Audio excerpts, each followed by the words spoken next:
അല്പസമയം പ്രാർത്ഥിച്ചുകൊണ്ട് ഈ ശുശ്രൂഷയിലേക്ക് പ്രവേശിക്കാം. സാധിക്കുമെങ്കിൽ നമുക്കെല്ലാവർക്കും ഒന്ന് കണ്ണുകളടയ്ക്കാം. കർത്താവായ ഈശോയെ, ഉദ്ധിതനായ അവിടുന്ന് അദൃശ്യനായി ഞങ്ങളോടൊപ്പം ഇവിടെ ഉണ്ട് എന്ന് വിശ്വസിക്കുന്നു. ഞങ്ങളങ്ങേ ആരാധിക്കുന്നു, സ്തുതിക്കുന്നു, നന്ദി പറയുന്നു. കർത്താവിയുടെ സാന്നിധ്യം ഞങ്ങൾക്ക് വെളിപ്പെടുത്തി തരണമേ. അവിടുത്തെ സ്നേഹം കൊണ്ട് ഞങ്ങളെ നിറയ്ക്കണമേ.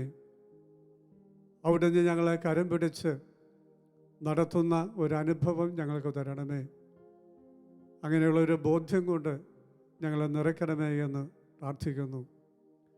കർത്താവ് എൻ്റെ കൂടെയുണ്ടെങ്കിൽ, കർത്താവിൻ്റെ കരം പിടിച്ചാൽ ഞാൻ ആരെ ഭയപ്പെടണം എന്നുള്ള വലിയൊരു ബോധ്യം കർത്താവ് സമയത്ത് ഞങ്ങളെല്ലാവരുടെയും മനസ്സുകളിൽ അവിടെ നിന്ന് നിറയ്ക്കണമേ എന്ന് ഞങ്ങൾ പ്രാർത്ഥിക്കുന്നു. കർത്താവിനെ വിളിച്ച് നമുക്ക് പ്രാർത്ഥിക്കാം.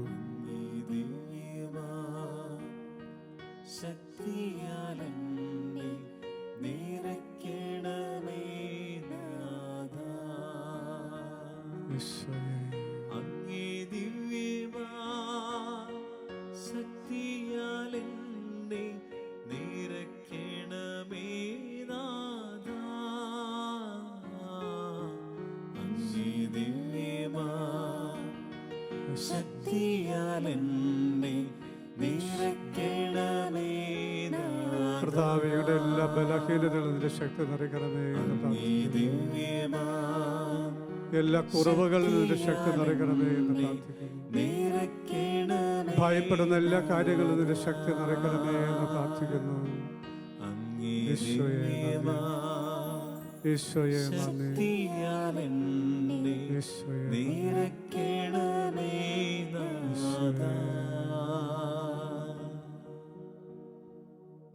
ഇടവരെ നമുക്ക് കണ്ണുകൾ തുറക്കാം. നമ്മളെല്ലാവരും കേട്ടിട്ടുള്ള ഒരു ഇംഗ്ലീഷ് വാക്കാണ് ഇക്വിലിബ്രിയം.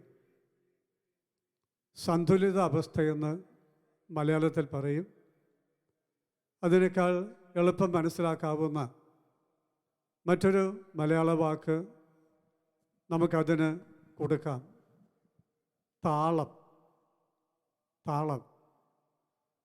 ഓരോ വ്യക്തിയും, ഓരോ കുടുംബവും, ഓരോ സ്ഥാപനവും, ഓരോ രാജ്യവും, ലോകം മുഴുവനും, ഈ പ്രപഞ്ചം തന്നെയും ഒരു ഇക്വിലിബ്രിയത്തിലാണ്, ഒരു താളത്തിലാണ് പോയിക്കൊണ്ടിരിക്കുന്നത്. എന്നാൽ ചില സമയത്ത് ഈ താളം തെറ്റും. അത് ചിലപ്പോൾ ഒട്ടും വിചാരിക്കാത്ത സമയത്തുമായിരിക്കും.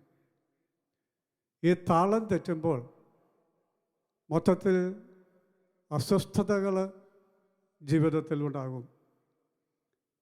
ഞാൻ ഉദാഹരണങ്ങൾ പറയാം. ഒരു പാവപ്പെട്ട മനുഷ്യൻ വലിയ പ്രതീക്ഷയോടുകൂടി 3000 ഏത്തവാഴ നട്ടു. ഈ വാഴ കുലച്ച് മൂപ്പെത്തുന്നതിന് മുമ്പ് ഒരു രാത്രി വന്ന വലിയ കാറ്റിൽ ആ വാഴകൾ മുഴുവൻ ഒടിഞ്ഞുപോയി. അതോടുകൂടി അദ്ദേഹത്തിൻ്റെ കുടുംബത്തിൻ്റെ താളം തെറ്റുകയാണ്.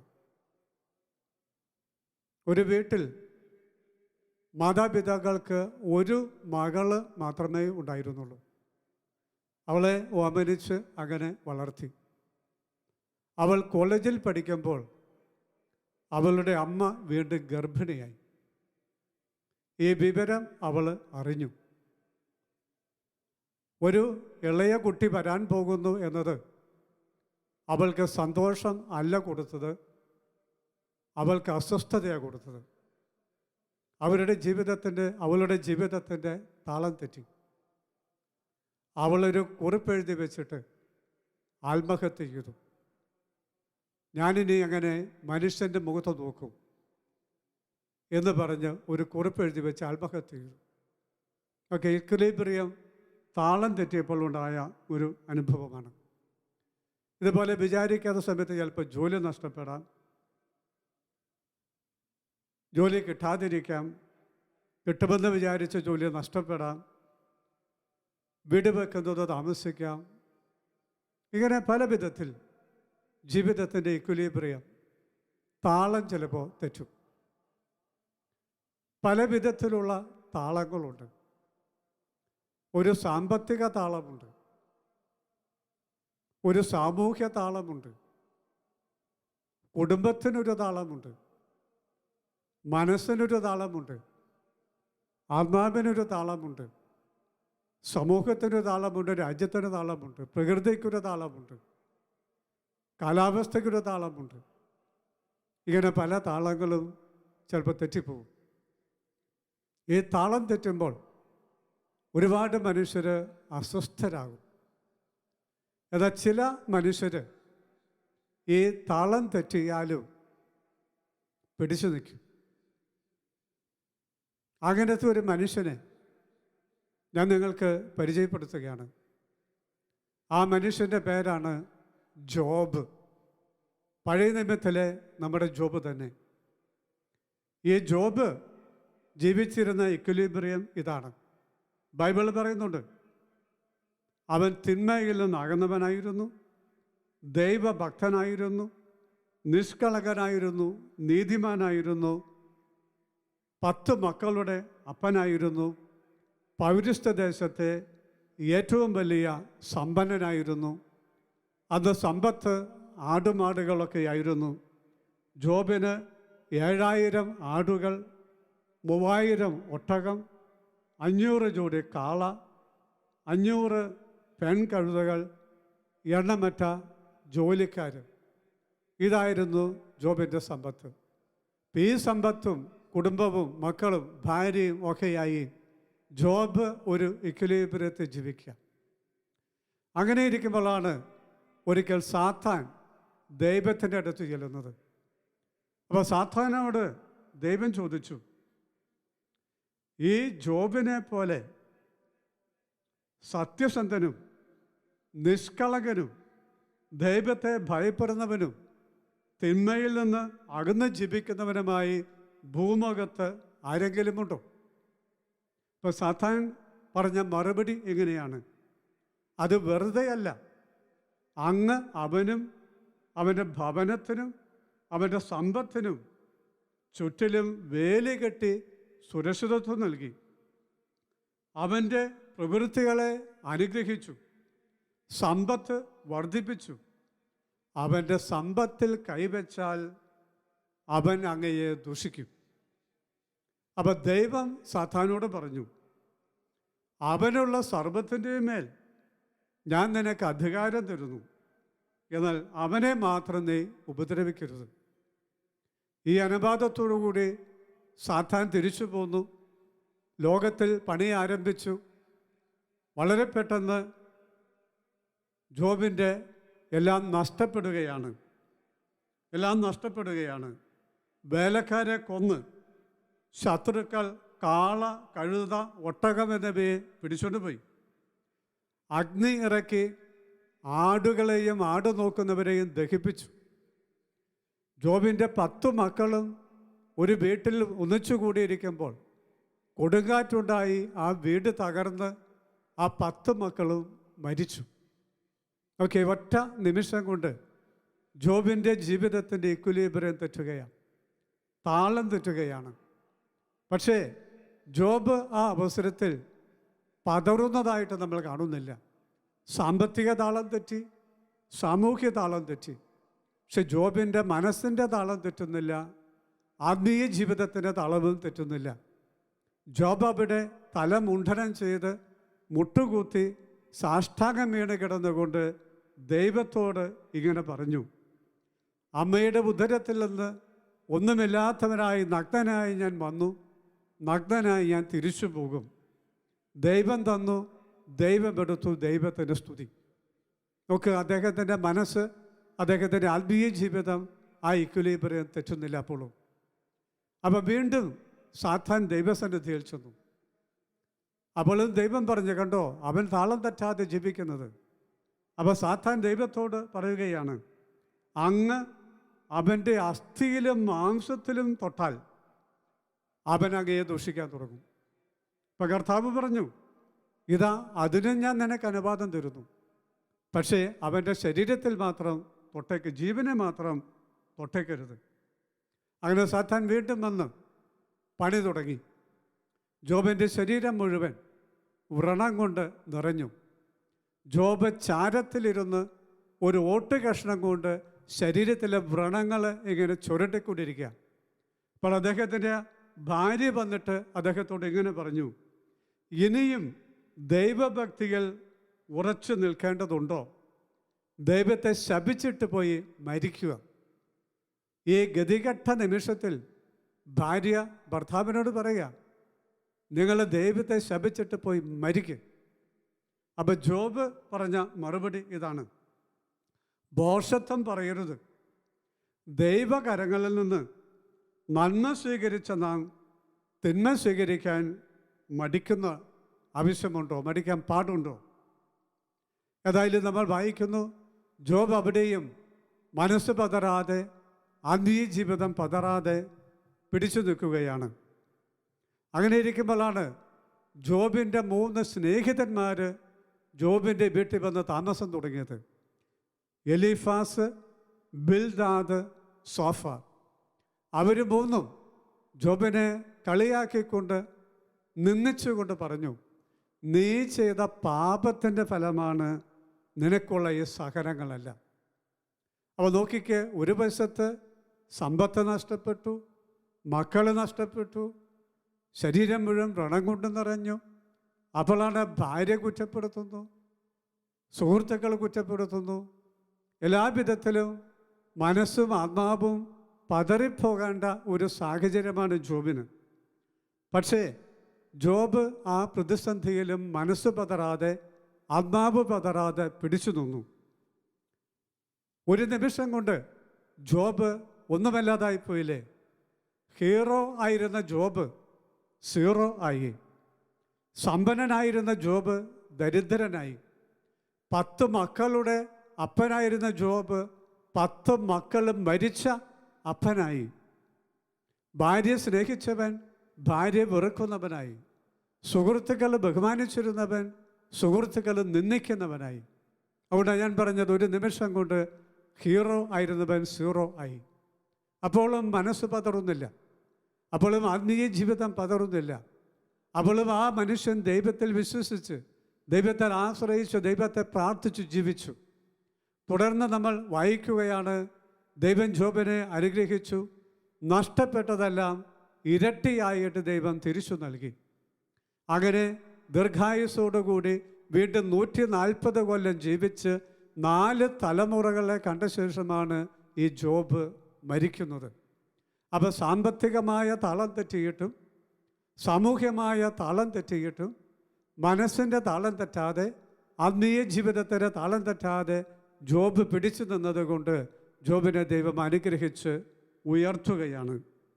ഒരു പക്ഷേ ഞാൻ വിചാരിക്കുകയാണ്, ഈ ജോബിൻ്റെ അവസ്ഥയിലാണല്ലോ ഇപ്പോഴും നമ്മളെന്ന്.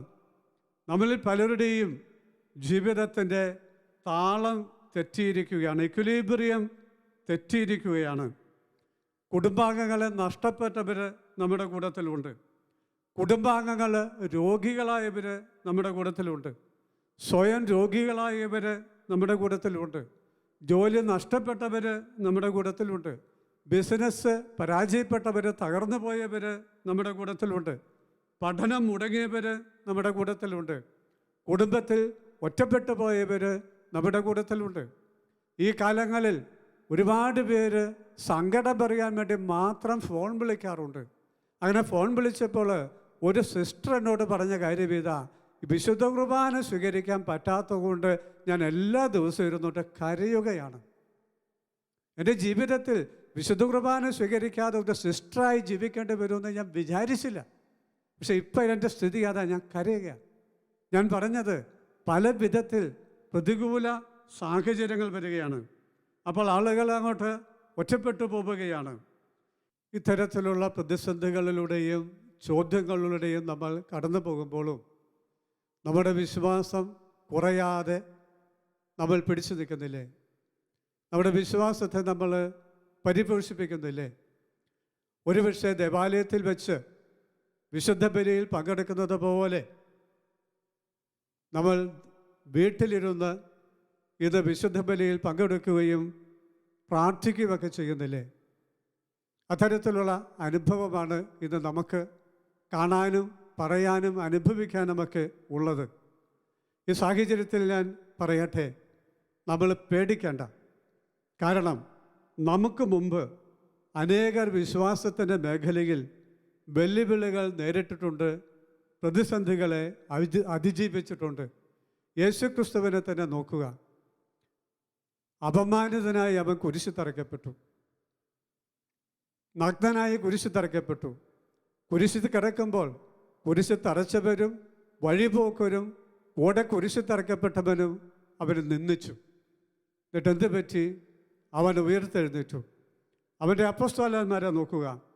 പത്രോസിനെ കുരിശിൽ തറച്ചു കൊന്നു, പൗലോസിനെ കഴുത്ത് വെട്ടിക്കൊന്നു, അന്ത്രയോസിനെ കുരിശിൽ തറച്ചു കൊന്നു, തോമസിനെ കുന്തം കൊണ്ട് കുത്തിക്കൊന്നു, ഫിലിപ്പോസിനെ മുട്ടുകളിൽ കാൽമുട്ടുകളിൽ ഇരുമ്പിൻ്റെ കൊളുത്ത് കയറ്റിയിട്ട് തലയും കുത്തിൽ കെട്ടിത്തൂക്കിയിട്ട് കൊന്നു, മത്തായിയെ കുന്തം കൊണ്ട് കുത്തി വീഴ്ചിട്ട് കഴുത്ത് വെട്ടിക്കൊന്നു, ബർത്തലോമയെ ചമ്മട്ടി കൊണ്ട് അടിച്ച ശേഷം ശരീരം പിച്ചു ചീന്തി, യോഹന്നാനെ തിളച്ച എണ്ണയിലെറിഞ്ഞു, യൂദായെ കുരിശിൽ തറച്ച് കൊന്നു, ചെറിയ യാക്കോബിനെ ദേവാലയത്തിൻ്റെ മുകളിൽ നിന്ന് താഴേക്ക് വലിച്ചെറിഞ്ഞ് കൊന്നു. അപ്പം നമ്മുടെ സഭയുടെ വിശ്വാസത്തിൻ്റെ തുടക്കത്തിൽ തന്നെ ഇതാ, പ്രതിസന്ധികളിൽ നിന്ന്, അപമാനത്തിൽ നിന്ന്, തകർക്കാനുള്ള ശ്രമത്തിൽ നിന്ന് അത് ആരംഭിച്ചു തന്നെ. എന്നിട്ടും അത് തകർന്നില്ലെന്നും അത് ഈ അവസ്ഥയിൽ നിലനിൽക്കുന്നുണ്ടെന്നും നമ്മൾ കാണുക, നമുക്ക് ഓർക്കാം. വിശ്വാസത്തിൻ്റെ മേഖലയിൽ വലിയ ആഴത്തിലുള്ള വിശ്വാസം ഉണ്ടായിട്ടും ചില സമയങ്ങളിൽ പകച്ചുപോയ പതറിപ്പോയ വ്യക്തികൾ നമുക്ക് മുമ്പും ഉണ്ടായിട്ടുണ്ട്. സ്നാപകയോഹന്നാനെ നോക്കുക. എത്ര ശക്തിയോടുകൂടി കർത്താവിനെ സാക്ഷ്യപ്പെടുത്തി വന്നവനാ. ഇതാ ലോകത്തിൻ്റെ പാപം നയിക്കുന്ന ദൈവത്തിൻ്റെ കുഞ്ഞാട്, അവൻ്റെ പുറകെ പൊക്കോ എന്ന് പറഞ്ഞ ആളുകളെ പറഞ്ഞു വിട്ടവൻ ജയിലിലായപ്പോൾ യേശുവിൻ്റെ അടുത്തേക്ക് ആളെ വിട്ട് ചോദിക്കുക, വരാനിരിക്കവൻ നീ തന്നെയാണോ, അതോ ഞങ്ങൾ മറ്റൊരാളെ കാത്തിരിക്കണോ? മനസ്സൊന്ന് പതറിയില്ലേ അവിടെ? വിശ്വാസത്തിലൊരു പതറിച്ച് വന്നില്ലേ അവിടെ? പത്രോസ് പറഞ്ഞില്ലേ, എന്താണ്, നീ ജീവനുള്ള ദൈവത്തിൻ്റെ പുത്രനായ ക്രിസ്തുവാണ്. അതേ പത്രോസാണ് ഞാനവനെ അറിയുക പോലുമില്ല എന്ന് പറഞ്ഞത്. ആകാശത്തു നിന്ന് അഗ്നി ഇറക്കി ബലിമൃഗത്തെ ദഹിപ്പിച്ച ഏലിയ മനസ്സ് പതറിയപ്പോൾ, വിശ്വാസം പതറിയപ്പോൾ ദൈവത്തോട് പ്രാർത്ഥിക്കുക, ദൈവമേ മതി, എൻ്റെ ജീവനെ എടുക്കണമേ. കർത്താവിനെ ഒത്തിരി സ്നേഹിച്ച ശുശ്രൂഷിച്ച മർത്തയും മറിയവും ഒരു നിമിഷം പറയുകയാണ്, നീ ഇവിടെ ഉണ്ടായിരുന്നെങ്കിൽ ഞങ്ങളുടെ സഹോദരൻ മരിക്കത്തില്ലായിരുന്നു എന്ന് വെച്ചാൽ വിശ്വാസത്തിൽ ചെറിയൊരു ഇളക്കം. നമ്മൾ പലതരത്തിലുള്ള ചിരിയെപ്പറ്റി കേട്ടിട്ടുണ്ടല്ലോ. പുഞ്ചിരി, പൊട്ടിച്ചിരി, കള്ളച്ചിരി, കൊലച്ചിരി, വളിച്ച ചിരി, ഊറിച്ചിരി, വഷളം ചിരി, അർത്ഥം വെച്ച ചിരി, വിളറിയ ചിരി, ഇങ്ങനെ പലതരം ചിരികൾ. ഇതിലൊന്നിലും പെടാത്ത ഒരു ചിരിയെപ്പറ്റി ബൈബിൾ പറയുന്നുണ്ട്. തങ്ങൾക്കൊരു മകനുണ്ടാകുമെന്ന് ദൈവം ആവർത്തിച്ച് പറയുകയും മകനുണ്ടാകാതിരിക്കുകയും ചെയ്തപ്പോൾ അബ്രാഹാം കവിഴ്ന്ന് വീണ് ചിരിച്ചു, സാറ ഉള്ളിച്ചിരിച്ചു. ഒരു നിമിഷം മനസ്സിൻ്റെ ബലം നഷ്ടപ്പെട്ടു, വിശ്വാസത്തിൻ്റെ ബലം നഷ്ടപ്പെട്ടു. പക്ഷെ അവരാ ബലം വീണ്ടെടുക്കുകയും അവരൊരു പുത്രന് ജന്മം നൽകുകയും ചെയ്തതൊക്കെ നമ്മൾ വായിക്കുന്നുണ്ട്. നമുക്കവനോടുകൂടി പോയി മരിക്കാമെന്ന് പറഞ്ഞ തോമസ് ലീഗ പതറിപ്പോകുന്നത് നമ്മൾ കാണുന്നുണ്ട്. അവൻ്റെ വിലാപ്പുറത്ത് എൻ്റെ വിരലില്ലാതെ ഞാൻ വിശ്വസിക്കില്ല എന്ന് പറഞ്ഞല്ലോ തോമസ് ലീഗ. ചെറുപുഷ്പം കുശിത കുത്തരസ്യ മടത്തി ചേരാൻ പ്രായമാകുന്നതിന് മുമ്പ് മാർപ്പാപ്പ ഒരു പ്രത്യേക അനുവാദം വാങ്ങി മടത്തിപ്പോയ ആളാണ്. പക്ഷെ മരിക്കുന്നതിന് മുമ്പ് പതറിച്ച് വന്നപ്പോൾ പറയുക, ദൈവമുണ്ടോയെന്ന് പോലും ഞാൻ സംശയിക്കുന്നു. പക്ഷെ ആ പതറിച്ച് അവർ വേഗത്തിൽ അതിജീവിച്ച് വീണ്ടും ശക്തി പ്രാപിച്ചു. അപ്പം ഞാൻ പറഞ്ഞു വന്നത്, നമുക്ക് മുമ്പേ ഒത്തിരി പേര് ഈ വിശ്വാസത്തിൽ ഒരു നിമിഷം പതറിപ്പോയവരുണ്ട്. പക്ഷെ അവരൊക്കെ ആ വിശ്വാസം വീണ്ടെടുത്ത് വീണ്ടും ദൈവത്തിൽ ആശ്രയിച്ച് ശക്തി പ്രാപിക്കുകയും പ്രതിസന്ധികളെ അതിജീവിക്കുകയും ആത്മീയമായിട്ട് വളരുകയുമൊക്കെ ചെയ്തു. എന്നാൽ ഏത് പ്രതിസന്ധി വന്നപ്പോഴും ഒരു നിമിഷം പോലും മനസ്സ് പതറാതെ ജീവിച്ചവരെയും നമ്മൾ കാണുന്നുണ്ട്. ഒരു ഉദാഹരണമാണ് നോഹ. നല്ല പൊരി വെയിലത്താണ് കർത്താവ് പറയുന്നത്, പെട്ടകം പണിത് കഴിഞ്ഞപ്പോൾ പറഞ്ഞ് എല്ലാ ജീവികളുമായിട്ട് അകത്ത് കയറിക്കഴിഞ്ഞപ്പോൾ പറഞ്ഞ വാതിലടച്ചു. അദ്ദേഹം അത് ചെയ്തു. ദൈവം എന്ത് പറഞ്ഞോ അതൊക്കെ ചെയ്തു. അബ്രാഹത്തോട് പറയുക, നാടിനെ വിട്ട് വീടിനെ വിട്ട് പോയി ഏകപുത്രനെ ബലി കഴിക്കുക, അതിനും തയ്യാറായി. രാജാവ് കൽപ്പിച്ചതനുസരിച്ച് തീയിലെറിയപ്പെട്ട 3 ബാലന്മാർ അവർ വിശ്വാസത്തിൽ ഒരു പതർച്ചയും കാണിക്കാതെ പിടിച്ചു നിന്നു. സിംഹക്കുഴിയിൽ എറിയപ്പെട്ട ദാനിയേൽ ആ സിംഹക്കുഴിയിൽ മനസ്സ് പതറാതെ വിശ്വാസം പതറാതെ പിടിച്ചു നിന്നു. മക്കബായ സഹോദരന്മാരും അമ്മയും ഒരു നിമിഷം പോലും പതറാതെ മനസ്സും വിശ്വാസവും പതറാതെ പിടിച്ചു നിന്നു. ജോഷുവ യോർദാൻ നദി കടക്കാനും ജെറിക്കോയുടെ മതിൽ വീഴിക്കാനുമൊക്കെ ആ വിശ്വാസത്തിൽ പ്രാർത്ഥനയിൽ പിടിച്ചു നിന്നു. അപ്പം ഇങ്ങനെയുള്ള ആളുകളും നമ്മുടെ വിശ്വാസത്തിൻ്റെ മേഖലയിൽ ഉണ്ട്. ഈ ഒരു പ്രിയപ്പെട്ടവരെ ഒരു സാഹചര്യത്തിൽ പൗലോസ് പറഞ്ഞ ഒരു വാചകം ഞാൻ ഓർക്കുകയാണ്.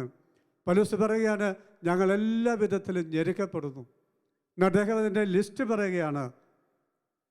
2 കൊറിന്ത്യർ 11 23-27 വചനങ്ങളിൽ പട്ടിണി, നഗ്നത, ആപത്ത്, വാള്, ബന്ധക്കാരും സ്വന്തക്കാരും തള്ളിപ്പറഞ്ഞു, കപ്പലപകടത്തിൽപ്പെട്ടു, ദിനരാത്രങ്ങൾ കടലിൽ ഒഴുകി നടന്നു. അങ്ങനെ ലീൻ്റെ ലിസ്റ്റ് പറയുക. അദ്ദേഹം പറയുന്നു, പക്ഷേ ഞങ്ങൾക്ക് മടുപ്പ് തോന്നുന്നില്ല, എന്തെന്നാൽ ദൈവം ഞങ്ങളുടെ കൂടെയുണ്ടെന്ന് ഞങ്ങൾക്കറിയാം.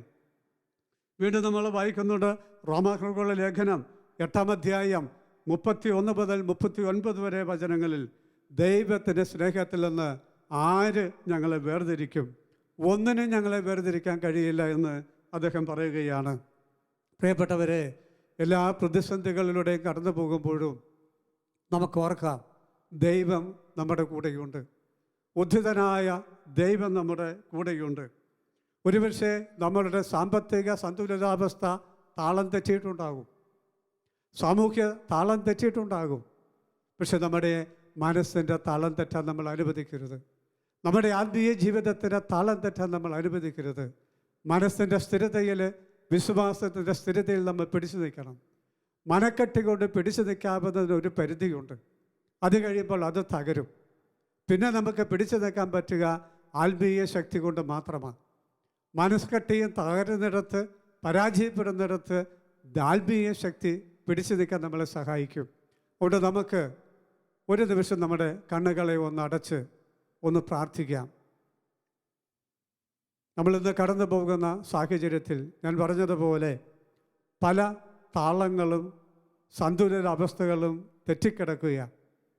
സാമ്പത്തിക മേഖലകളിൽ, തൊഴിൽ മേഖലകളിൽ, പഠന മേഖലകളിൽ, മറ്റു പല മേഖലകളിലും ജീവിതം താളം തെറ്റിക്കിടക്കുക. മനസ്സ് പതറിപ്പോകാൻ ഒരുപാട് സാഹചര്യങ്ങളുണ്ട്. ആത്മീയ ജീവിതത്തിൽ പതറിച്ചു തന്നെ ഒരുപാട് കാര്യങ്ങളുണ്ട്. വിശ്വാസം നഷ്ടപ്പെടാനോ കുറയാനോ ഒരുപാട് കാരണങ്ങളുണ്ട്. പക്ഷേ നമുക്ക് ജോബിനെ പോലെ പിടിച്ചു നിൽക്കണം. മനസ്സ് പതറാതെ, വിശ്വാസം പതറാതെ, എന്തൊക്കെ സംഭവിച്ചാലും, ആരൊക്കെ കളിയാക്കിയാലും, ആരൊക്കെ അപമാനിച്ചാലും, കർത്താവായ യേശുവിലുള്ള വിശ്വാസത്തിൽ, അവനോടുള്ള പ്രാർത്ഥനയിൽ നമ്മൾ പിടിച്ചു നിൽക്കണം. അവൻ്റെ കരം പിടിച്ചുകൊണ്ട് നമ്മൾ മുന്നേറണം. അവൻ നമ്മുടെ കരം പിടിച്ച് നമ്മൾ മുന്നോട്ട് നയിക്കുവാനായി അവൻ്റെ മുമ്പിലേക്ക് നമ്മുടെ കരങ്ങൾ നമ്മൾ ഉയർത്തിക്കൊടുക്കണം. കർത്താവ്, ഇതാണ് എൻ്റെ അവസ്ഥ, ഇതാണ് ഞാൻ കടന്നു പോകുന്ന വഴികൾ. ദുഷ്കരമാണെന്ന് എനിക്കറിയാം, മുമ്പിൽ ഇരുട്ടാണെന്ന് എനിക്കറിയാം, പ്രതീക്ഷകൾ താളം തെറ്റിയെന്ന് എനിക്കറിയാം, വെളിച്ചം ഞാൻ കാണുന്നില്ല, വഴികൾ ഞാൻ കാണുന്നില്ല. എന്നാൽ ദൈവമേ, നീ എൻ്റെ കരം പിടിച്ച് എന്നെ നയിക്കണമേ, നീ എൻ്റെ കരം പിടിച്ച് എന്നെ നയിക്കണമേ എന്ന് നമുക്ക് പ്രാർത്ഥിക്കാം. ജോബിനെ അനുഗ്രഹിച്ചതുപോലെ ജോബിനെ ഇരട്ടി സമൃദ്ധി കൊണ്ട് അനുഗ്രഹിച്ച പോലെ ദൈവമേ ഞങ്ങളെ, ഞങ്ങളുടെ കുടുംബങ്ങളെ, ഞങ്ങളുടെ രാജ്യത്തെ, ഈ ലോകത്തെ അവിടുന്ന് കൂടുതൽ അനുഗ്രഹങ്ങൾ കൊണ്ട് നിറയ്ക്കണമേ, കൂടുതൽ സമൃദ്ധി കൊണ്ട് നിറയ്ക്കണമേ എന്ന് അങ്ങയോട് ഞങ്ങൾ പ്രാർത്ഥിക്കുകയാണ്. കർത്താവായ ദൈവമേ, വിവിധ സ്ഥലങ്ങളിലിരുന്നു കൊണ്ട് കണ്ണുനീരോടുകൂടി നെടുവീർപ്പോടുകൂടി എല്ലാ വഴികളും അടഞ്ഞതോർത്ത് ഒരു വഴി തുറന്നു കിട്ടാൻ വേണ്ടി ഇപ്പോൾ നിൻ്റെ സന്നിധിയിൽ പ്രാർത്ഥിക്കുന്ന എല്ലാ പ്രിയപ്പെട്ടവരെയും സമർപ്പിച്ചുകൊണ്ട് ഞാൻ പ്രാർത്ഥിക്കുന്നു. അവരുടെ നെടുവീർപ്പ് നിൻ്റെ കാതുകളിൽ എത്തട്ടെ. അവരുടെ കണ്ണുനീര് കാണണമേ. അവരുടെ പ്രാർത്ഥന നീ കേൾക്കണമേ. ജോബിനെ അനുഗ്രഹിച്ചുയർത്തതുപോലെ അവരെല്ലാവരെയും അനുഗ്രഹിച്ചുയർത്തണമേ എന്ന് പ്രാർത്ഥിക്കുന്നു. എല്ലാ പ്രതിസന്ധി വന്നപ്പോഴും മനസ്സ് പതറാതെ, വിശ്വാസം നഷ്ടപ്പെടാതെ ജോബിനെ സംരക്ഷിച്ച പോലെ എല്ലാ സഹോദരി സഹോദരന്മാരെയും അവിടുന്ന് കാത്തു പരിപാലിക്കണമേ എന്ന് അങ്ങയോട് ഞാൻ പ്രാർത്ഥിക്കുന്നു. പിതാവിൻ്റെയും പുത്രൻ്റെയും പരിശുദ്ധാത്മാവിൻ്റെയും നാമത്തിൽ ആമേൻ.